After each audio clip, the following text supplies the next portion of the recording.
Welcome to our makeshift studio. My name is Mposin Vula, and I'm joined by Mr. Attorney Chichuchu Nchunga Nchunga. He's a lawyer, musician, nation builder, guitarist, preacher, and all-time social media lover. Welcome, sir. Thank you for the generous and accurate introduction. Now, could you tell us just a little bit about yourself? Just a brief summary of who you are. As you correctly mentioned my names, Attorney Chuchuchu Nchunga Nchunga. I come from Kavimba village in Botswana, in the Chobe district. I'm a lawyer, I'm a preacher, I'm a singer, a guitarist. I'm not sure if I'm a good dancer. And I also do a bit of poetry. And as you mentioned, I am a staunch believer in nation building using the vehicle of social media. In other words, I like clean social media. Clean social media. Okay. Well, could you tell us about your career, early history till about your last day? When I finished my national service in 1982, I went home to see my mom and dad. And then the first week of February 1983, I joined the Botswana government as a customs officer. At a salary of 75 pula per month, Ooh. I knew that the journey was going to be long. So in August 1983, I enrolled at the University of Botswana for my LLB, and I graduated 5 years later in 1988, and I rejoined the Botswana government, this time as a magistrate. I worked in Gaborone, Molepolole, Jwaneng, Lobatse, Siroe, and in 1996 I was transferred to Gaborone at the Office of the Attorney General, where I worked for 23 years. Wow. Then last year, at my own request, on the 29th July, I was transferred to the Ministry of Defense, Justice and Security as Deputy Secretary for Justice. I've been working there for the past 14 months. On the fateful day of the 11th of September, 9/11, 2019, I went to work. As usual, it was a Friday. I knocked off at 5 p.m. I came home.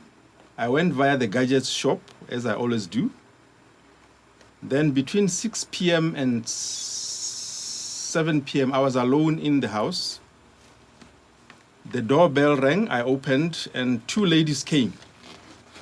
These are ladies that I see every day at work. One was my boss's driver.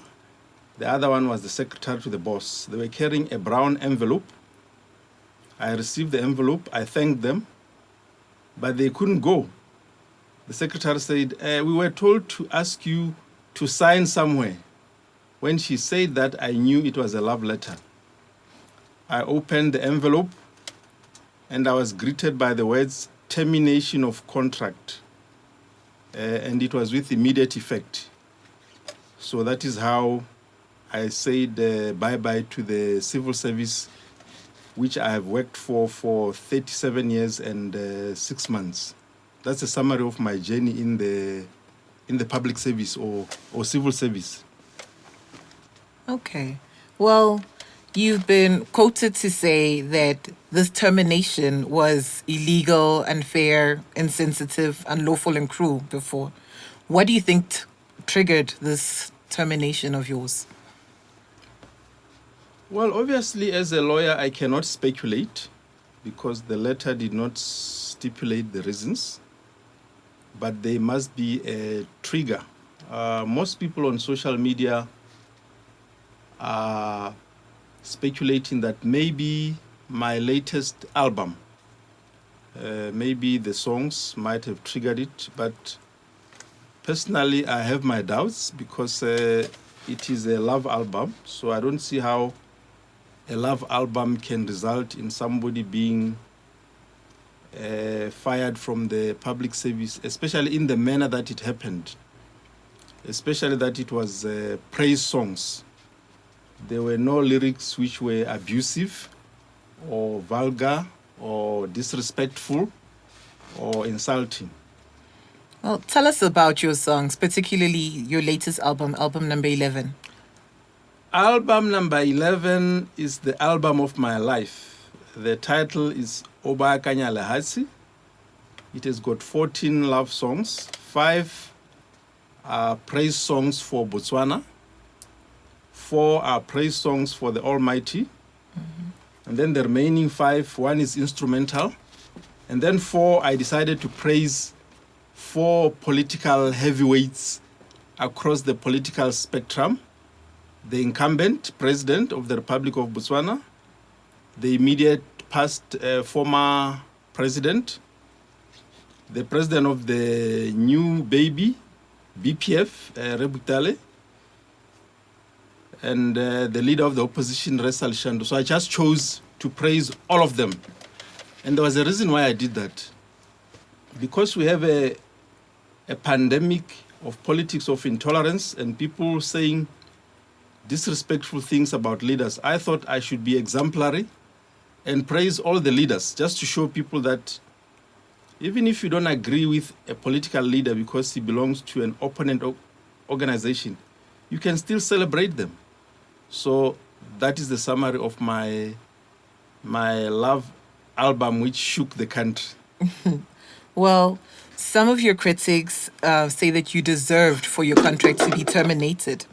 Do you have any regrets about your album, seeing as it did take away your career of 37 years and 6 months? Well, obviously, I don't have any regrets for the album. This is the album of my life. It has fulfilled me as a person. I've contributed to the building of our country. And I believe the viewership of the songs is testimony that many people seem to believe the message that at the current moment, what Botswana needs is a message of love and reconciliation and inclusivity, and that we should move away from politics of intolerance and resentment and hatred. Because at the end of the day, the bigger picture is we are a family, we are one.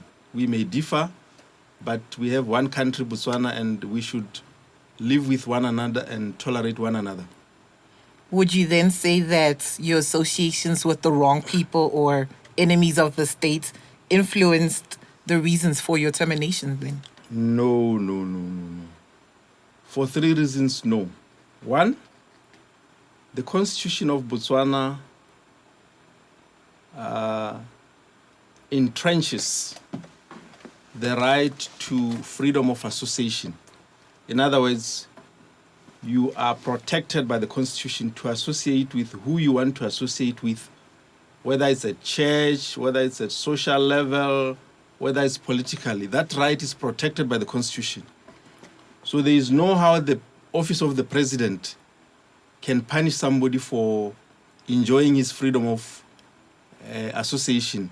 Secondly, freedom of expression, because singing is expressing yourself.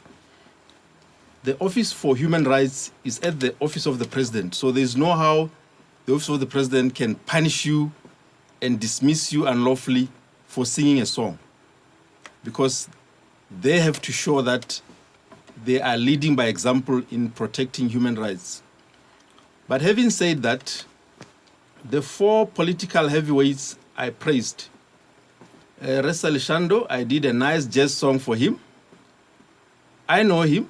We are not friends. We are not acquaintances. I don't have his number. I wish I could. So that after he makes those interventions in Parliament, I could send him an SMS and say, you did a good job. But I don't have his number. His Excellency, the former president, the last time I spoke to him was over a year ago at Bipuso Hall. We had arranged the annual meeting, church service, and then when they were having refreshments in the VIP lounge, I went over to greet him. He was sitting next to the VP, whom I've known from Mount Secondary School since 1977. So I just went over and greeted them. And as you know him, he looked at my Botswana colors and congratulated me. And I smiled and said to him, "Thank you, Your Excellency." That was the last time I spoke to him. The current president, of course, because I work for government, I do meet him in big meetings, but it's not like we interact. Although I've sung 8 songs for him since he became the president, we don't interact. So I don't think I could have been fired for interacting with any of the leaders, because by virtue of their position, I don't have that much of interaction with them. But even if I did, according to the laws of Botswana, it's not an offense. But wouldn't you say that this was such an ambitious and delicate project, this CD of yours or album? What exactly qualified you to undertake it? I believe in dreaming big, so I wouldn't say it was ambitious. Naturally, I don't have any fear. I don't fear anybody or anything. So I wouldn't say it was dangerous because I'm not afraid of anything. And naturally, I'm a very daring person. I like taking adventures and risks.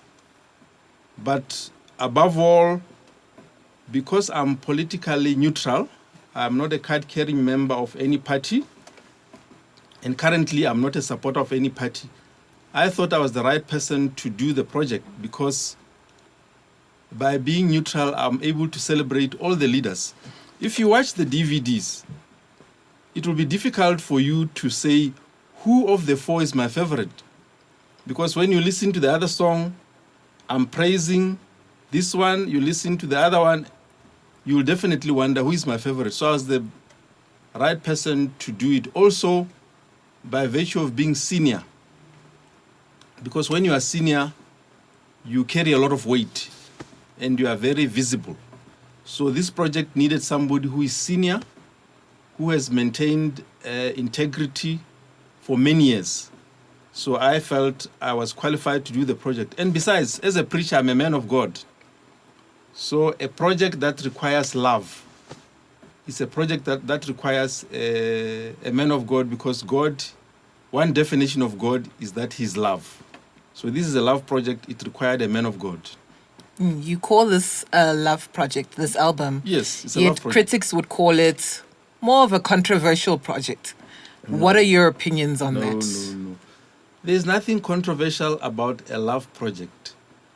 The only people who say it's controversial are those who are happy that we have a situation which is, for want of a better word, toxic. Those who believe that it should be tense in Botswana, people should live under fear. You can't seem to be praising members of the opposition as if they are not citizens and as if they are not national leaders. Those are the only people who are saying it's controversial. Otherwise, if you look at it objectively, these people, they are all our parents. In your own house, do you only praise your mother, or you praise your mother and your father and your uncles? You praise all your parents. So what is wrong with loving all our parents and respecting them and singing songs of love? This is a love project. Even if people can twist it and say it's controversial, it's not controversial. It's a love project. And what we need in Botswana is love. That's interesting.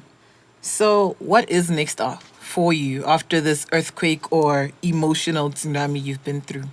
Bereavement. After this bereavement, I've made up my mind that I'm going to enjoy the next 3 months, producing more music, branding myself, becoming more professional, traveling.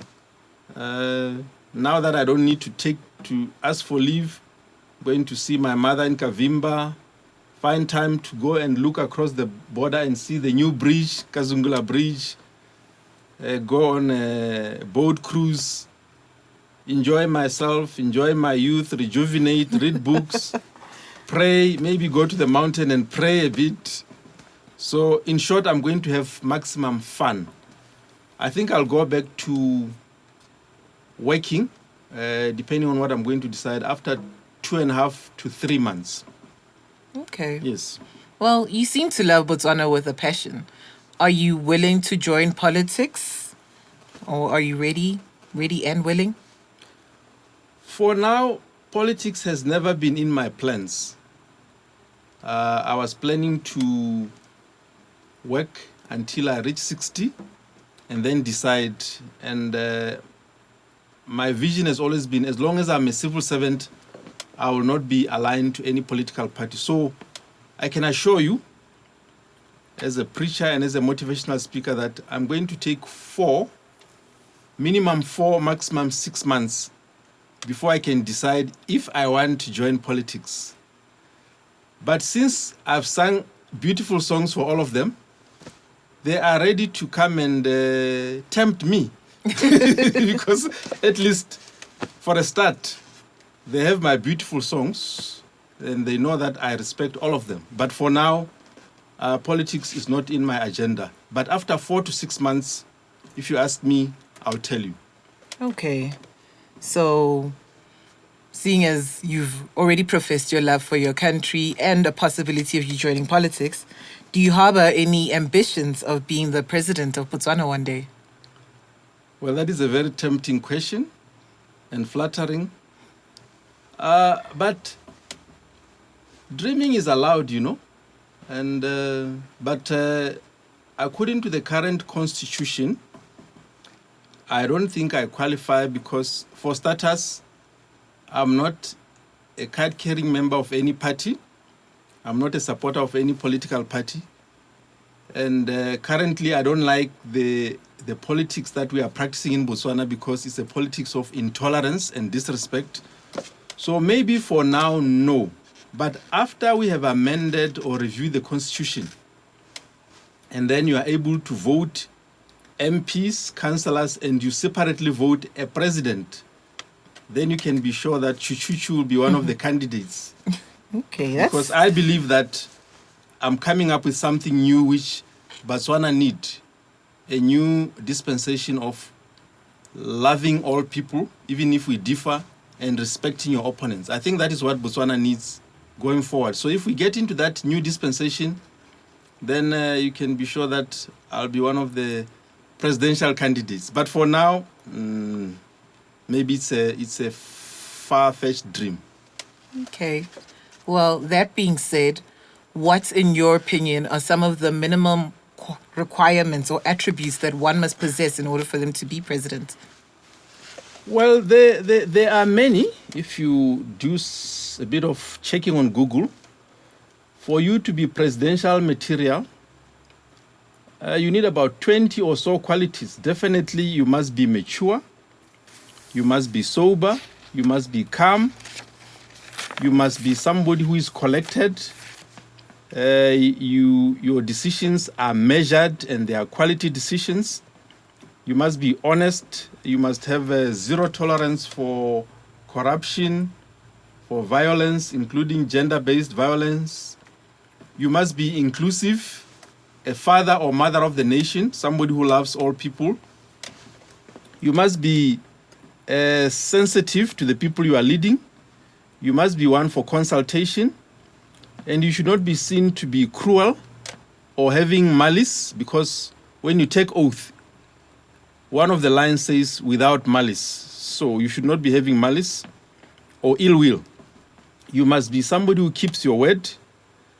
And you should take advice and correction because you don't know everything. You must appreciate diversity. And you must be transformational and a change agent. And of course, you must be intelligent, a reader of books. And I think you must seek divine guidance from the Almighty, because this is a difficult job. And if need be, you must be willing and ready to take tough decisions without fearing. And you should be known for confidentiality and taking your oath of office seriously. And I would add, you should hate the bottle. In other words, you shouldn't be liking drinking too much. Alcohol in particular. Alcohol, yes. All right. Well, which of these abstract qualities do you believe that you possess? Maybe I don't possess all of these, but the 7 that I can assure you I have. Definitely honesty, yeah. And I believe in high ethics and morality.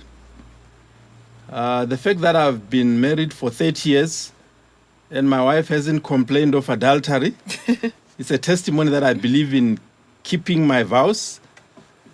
I took the magisterial oath of office, and for the 8 years that I was a magistrate, I kept the judicial oath without fear, favor, or ill will, and I was not involved in corruption. I'm not a thief, so if I become president, your things are very safe. My late father taught me that, son, if it is not yours, it is not yours. And I've kept that word, even though he's no longer alive. May his soul rest in peace. And I believe that I've shown a good example that I'm very tolerant. Even if I can differ with all these leaders, I'm ready to celebrate them. So if I take over, you should expect politics of intolerance to be a thing of the past. You'll open the Radio Botswana and hear all the leaders being praised on radio. If nobody praises them, you can play my songs. His Excellency's new album. Now, sir, you mentioned that you're not politically affiliated in any way. Not at the moment. So if you were to join politics, which political organization would you join and why? For now, because I've praised all the 4 political heavyweights, any of them is ready to steal me because I'm neutral. But having said that, Re Butale, in the interest of transparency, is a personal close friend of mine. He's a pastor, I'm a pastor. He's a lawyer, I'm a lawyer. We used to share the same office at the Aegis Chambers. He was my junior. He used to carry my books and my bags when we went to court. His wife is a friend of my wife. He loves my children. When my children need help, he treats them like his own children. So I think it will be easy for me to work with him because already we are friends and we are colleagues and we are fellow pastors. So if it's time for us to pray, we'll pray together and go to the mountain. But for now, I have not thought about joining politics and I'm not aligned to any political organization. I'm just being transparent. Okay. Well, that being said, you mentioned confidentiality as one of the attributes for presidents.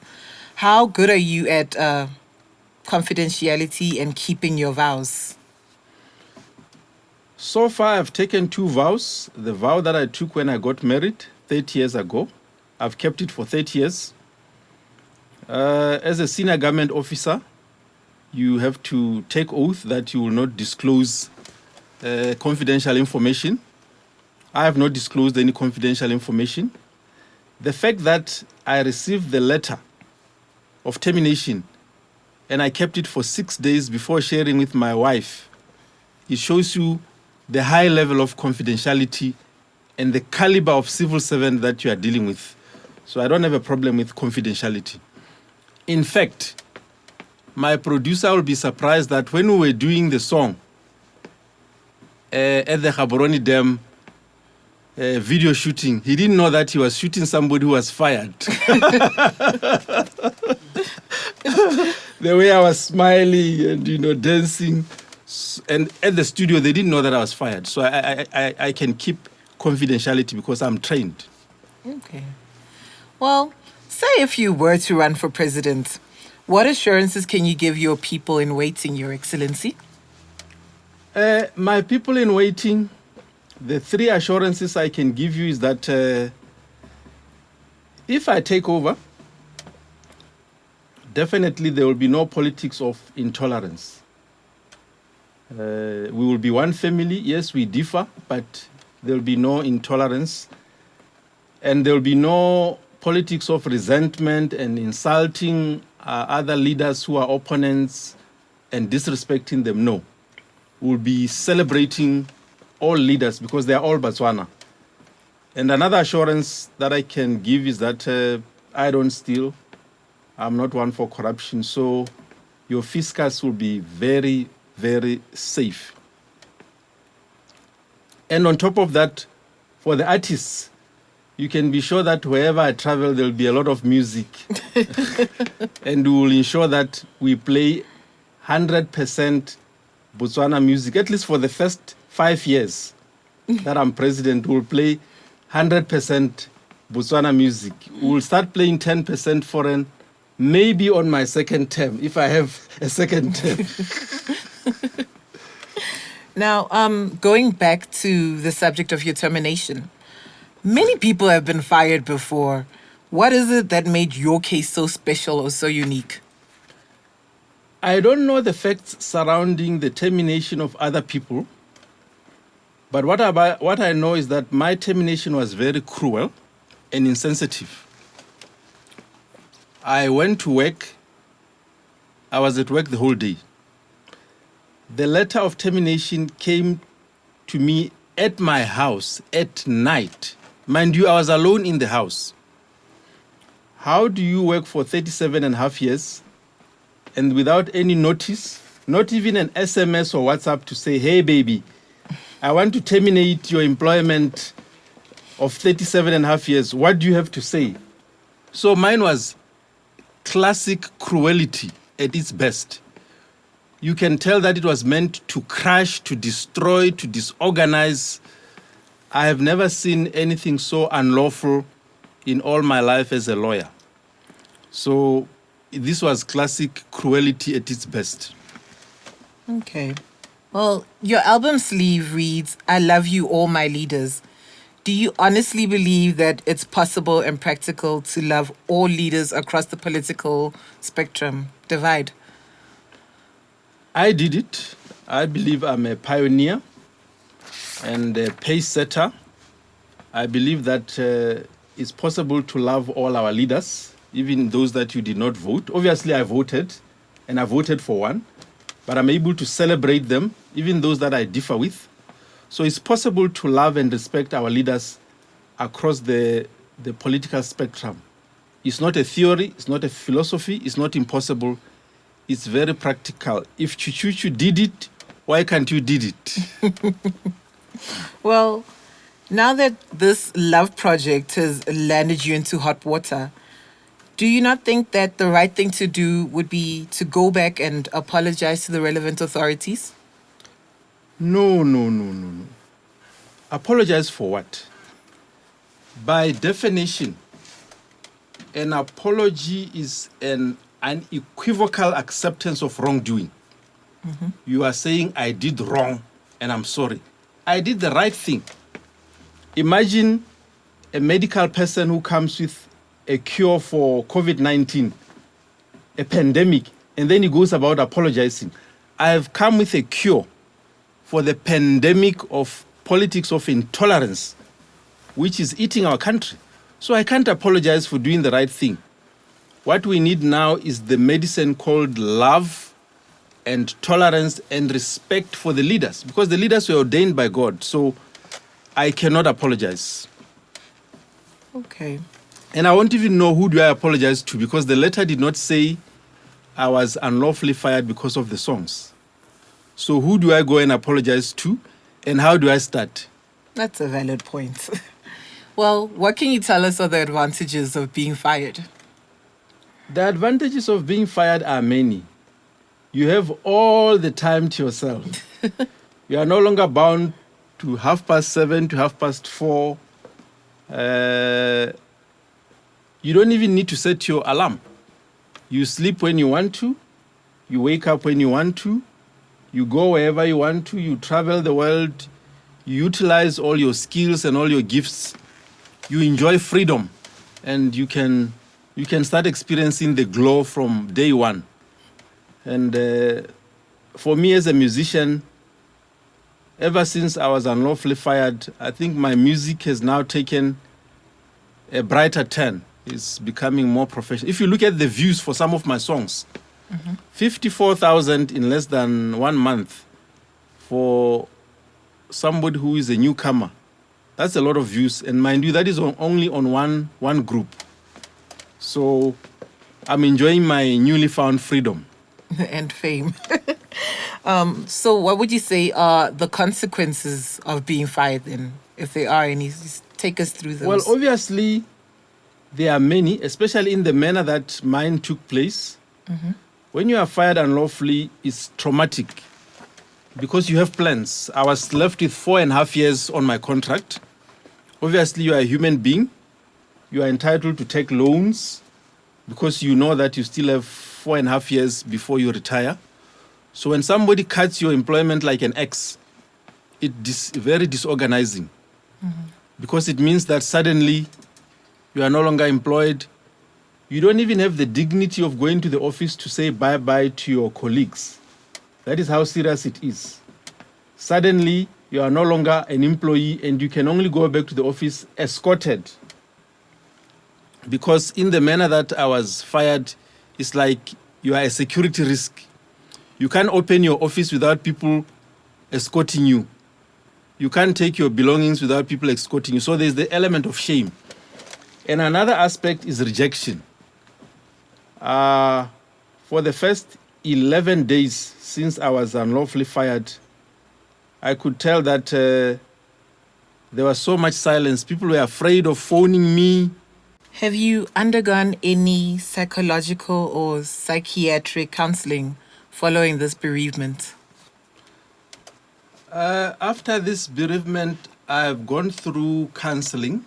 Mostly it's psychosocial, but mainly spiritual. I've been seen by very, very big reverends, one with a PhD. One is a president of an umbrella body. And I've also gone through counseling from somebody with a PhD. And other pastors, friends, and the family. So I've gone through a lot of counseling, but not psychiatric counseling. No, not yet. But I've gone through counseling. Would you consider yourself emotionally okay or back to normal now? I believe that that's a good question. It's for other people to judge me, but I think the issue of normality is quite relative because I'm not aware that I've done anything that I've not been doing. I've been enjoying my music. I've been enjoying my guitar. I've been enjoying my sleep. I don't have a problem with my appetite. And I haven't been seen going about shouting in the mall. So I believe I'm okay. Well, if history were to be reversed and you had a chance to go back to the drawing board, is there anything that you would do differently? That's a very good question. As regards the project, I don't have any regrets. This is a project of my life, and I'm so fulfilled that I've done this project. I feel so fulfilled as a person that I took the bold step to do this for my country. However, my only regret is that as a loving husband, because this was a sting operation, I did not share with my wife. So I think in the interest of honesty, that is the only thing that I regret, because the way she got to discover, it ended up causing her stress. But as for the actual project, I don't have any regrets. The only thing that I would have done differently is, although it's expensive, I would have done all the songs professionally so that when you watch them, you are impressed and they receive wide coverage on social media. I have no regrets for this project. It's a beautiful project. It's a powerful project. And it has helped me to realize that I am a disruptional thinker per excellence. Well, after this grilling session, do you have any final closing thoughts or perhaps words of wisdom you want to leave us with? My only words of wisdom is to request my fellow citizens that we should love one another, embrace one another, and avoid tolerance of disrespect and intolerance. We are all Botswana, we are a family, we are one, and we should love one another. That is my plea. Let us love one another, even if we differ. And the leaders, we should respect our leaders, even if they are from the other party. I thank you. Well, there you have it, folks. Mr. Attorney Chuchuchu Nchunga Nchunga, thank you so much for your valuable time and insight. We certainly wish you well on all your future endeavors. Thank you.